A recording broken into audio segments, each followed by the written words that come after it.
Hey guys, I'm Victoria, Vic the Budget Baller. Welcome to my channel. Today we're going to do a money and makeup video where I talk about my 2025 spending Wrapped.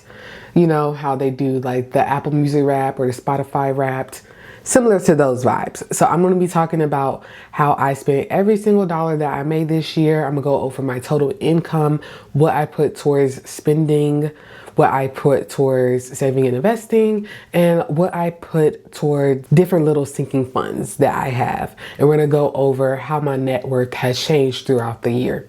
So if you're into personal finance content, please stick around. This is the video for you. So today is actually Christmas Day. I have one more paycheck for the end of the year. I get paid on the last day of the year. That paycheck has already been budgeted and all of that money accounted for. So I am including it in my 2025 wrap video. And then a little background on me. I am 29 years old. I live in North Carolina and I am a financial analyst at a healthcare company. And with that being said, I make $73,000 a year. I started this job in mid-May this year.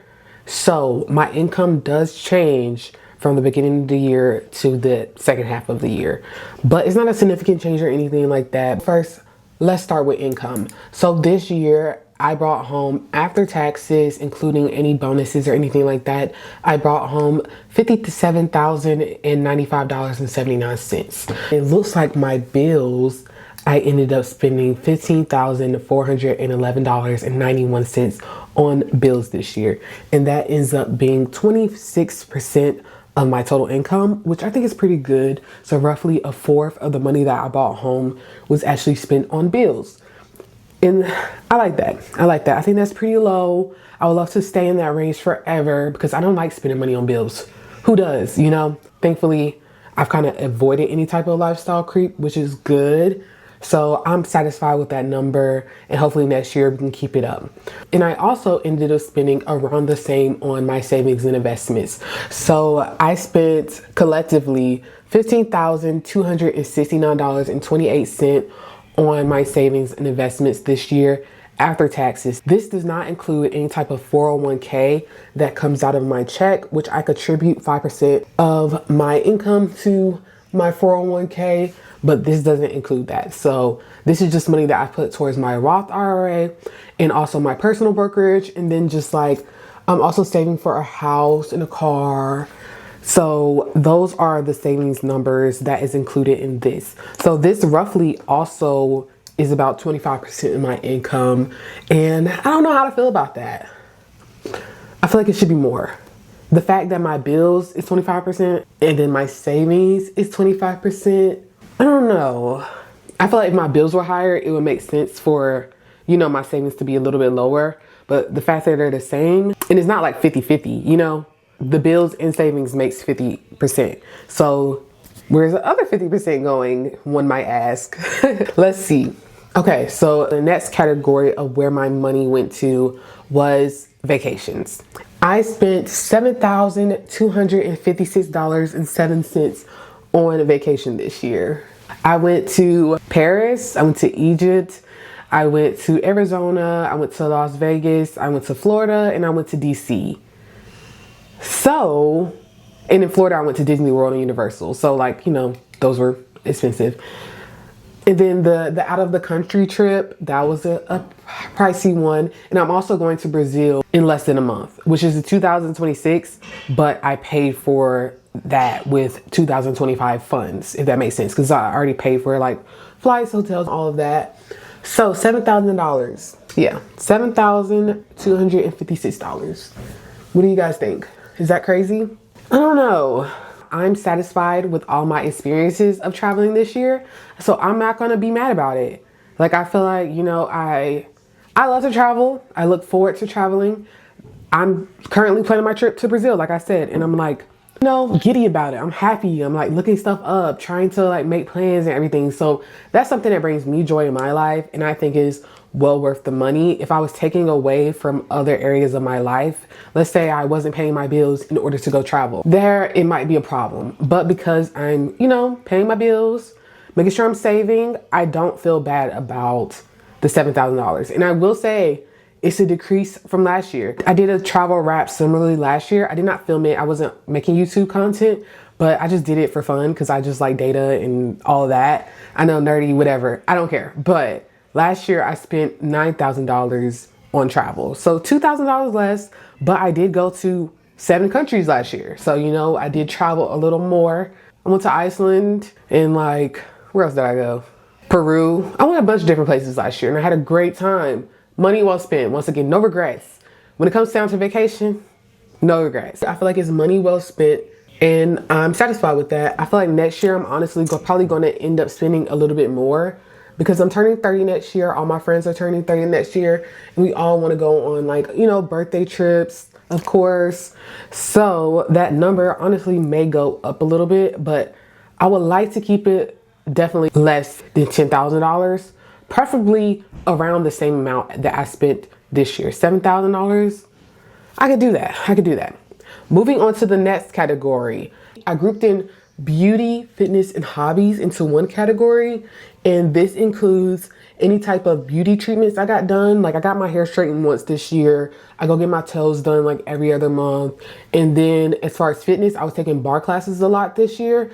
And so that encompasses that. And then also hobbies, I was doing pottery for about half of the year this year, and I was paying for pottery classes along with materials. And so that's all a part of this category. And I ended up spending $2,393.06 this year on beauty, fitness, and hobbies. Now, I don't think that's too bad. Out of the $57,000 that I brought home, $2,000 on things that brings me enjoyment and that keeps me happy at home, as far as like separate from vacations. I think that's pretty good. I'm satisfied with that number. I honestly want to get back into doing some of these things because outside of beauty, like I don't really get my hair done at all thing. I wear it curly most of the time. I get my toes done, but you know, that's not a very expensive thing. But bar classes, I did buy like a $500 class pass type of thing for bar this year. And you know, I really went back and forth with that number because that's kind of high, but you know, it brought me a lot of enjoyment and it really did help me exercise more, I feel like, because I'm not the type of person that goes to the gym and is super disciplined. Like I'm not really a gym girly at all, but bar is very like structured. They're telling you exactly what to do. And also if you don't show up, they're going to charge you money. And I don't play about my money. So, you know, like they'll charge you like a no-show fee of like $10. And so that always really kept me motivated to go and to show up. And that's something I really did appreciate about it. And it's also very close to me. The bar class that I go to is literally, I could walk to. I have walked to it before. So that's something that I do think in 2026, I will invest more into. I honestly just like, I just go through phases, even with food. Like I'm just one of the people that I get super obsessed with something. I do it for like 2-3 months and then I stop. But I know that having a good exercise hobby is probably very important for my health. So I don't regret spending that money at all. I feel like it was good for me. I do want to get back into it. So 2026, I want to continue to spend money on these things, my beauty, my fitness, and my hobbies, because that's going to make for a better Victoria in the long run. It's also going to bring me joy. It's something to do, you know, get me out the house. So I think it's beneficial, and I think that's a good number to spend on these things. I don't think that's like overdoing it, so no regrets there. And then my next category is gifts, and so I have a dedicated sinking fund and a dedicated account for gifts, and this is just like birthday gifts throughout the year and Christmas gifts. I feel like my love language for giving love is definitely gift giving. I love to see my people happy. I love to just watch them light up as they open a gift for me. And so I definitely like, in a way, prioritize like gift giving. So this year I spent $1,736.19 on gifts. And this is inclusive of birthday gifts and Christmas gifts, like I said, for my family and friends. I think that's okay. You know, I think it's important to show love to the ones that you love. And so I don't regret that number at all.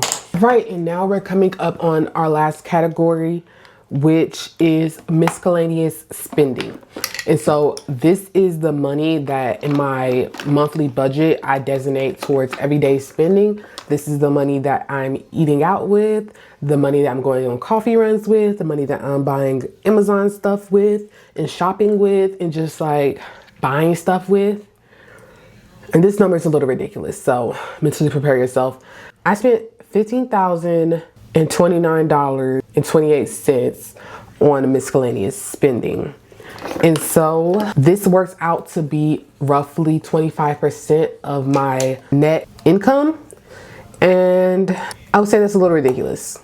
I would say that's a little ridiculous and that I need to do better. I will say there are some things in here that are like, definitely like no regrets. Like I bought my Beyonce tickets for $500 with this money.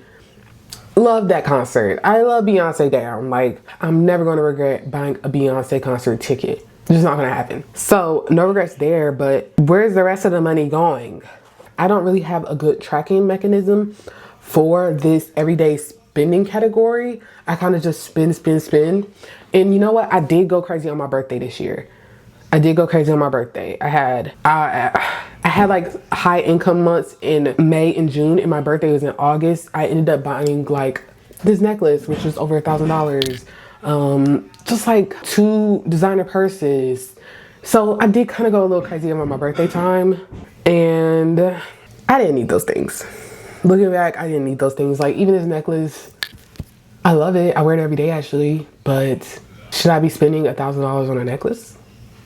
Probably not. So I do want to try to track this category better next year. I think that's the major goal. Cut down, of course, because $15,000, I should not be spending the same amount of money that I'm saving and investing on just random shit. I think I need to reel it in, and I plan on doing that. I think that I'm going to try a better tracker next year. I just need to be more organized about what I'm spending my money on.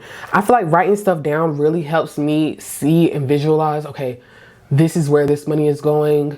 I don't know. I really am like very shocked by that number because I don't know. I'm not getting that many coffees. I get coffee like, look, coffee right now. But I only get coffee like once, twice a week, if that. So I don't think it's that. And we grocery shop. I cook at home a lot. So I'm just like kind of shocked that that number is as high as it is. And I want to do a better job tracking. That is a number that I am a little bit ashamed of. I would like to reel that in next year, but it is what it is for this year. I can't change it. The money's gone. But we're going to move on to savings and investments growth, which is my net worth.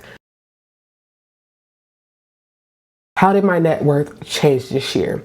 So in January, I started out with $42,727 in January. That's what I started out with. And I'm ending the year with $64,688.04. And this is my Roth IRA, my personal brokerage, my savings account, like my emergency fund, and my 401k. It does not include my house savings, and it does not include my car savings and any just like money in my checking or seeking funds, just because I'm going to spend that money eventually. But yeah, so my net worth ended up growing $21,961, which is an increase from last year where my net worth grew $13,000. So that's an improvement. And even though I spent so much money on miscellaneous spending, it seems that I was still able to save a lot of money and invest a lot of money. And a lot of that came from growth. Because like I said, I actually saved from my net income $15,000, but my net worth grew $21,000, which means that there is definitely some money that I'm getting back, not back, the interest and just like the returns from my investments are paying off, which is a good sign, you know? So very happy with that number. You know, I'm on the road to 100K. So I'm very satisfied with that. I think that was some good growth for somebody who earns a moderate income. And I would like to, you know, continue in the new year. I don't have my financial goals quite yet. We're getting close to the end of the year, so I do need to get that together. But I am starting to plan and think about that and think about what I want. I would love to be like, oh my God, I want to in 2026 with 100K. I don't think that's realistic, and I got to keep it real with myself. I don't think I'm be able to do that. I don't think I'm gonna be able to reach that goal, but I want to work towards that. And I want to set some realistic goals, run some numbers and see what I can do. Overall, it was a good financial year for me. I'm satisfied with everything. All right, so I'm done with my makeup. I actually put eyeliner and mascara on. Never do that. So a little Christmas treat. That is my 2025 spending wrap video. I'm excited for the new year. I'm excited to continue to make personal finance content and track my spending, do my budgets, all of that. I've always done a budget, but it's nice to be able to film it and share with you guys. But let me know your thoughts on my spending this year. What areas should I try to work on? What areas did I do good in? I never expect to do as good as I do financially because like I don't make like hella money, but I think $21,000 in net worth growth is pretty good. You know, I still have that monkey on my back, that 100K student loan debt. But my goal for this year was to have 55K in the savings and investments. I'm excited to save more in the new year. I'm planning on doing a no spend month, 1 month. I think that'll be really helpful for me and my spending habits. So yeah, thanks guys for watching. Please like and subscribe and happy holidays to everyone. See you in the next video. Bye.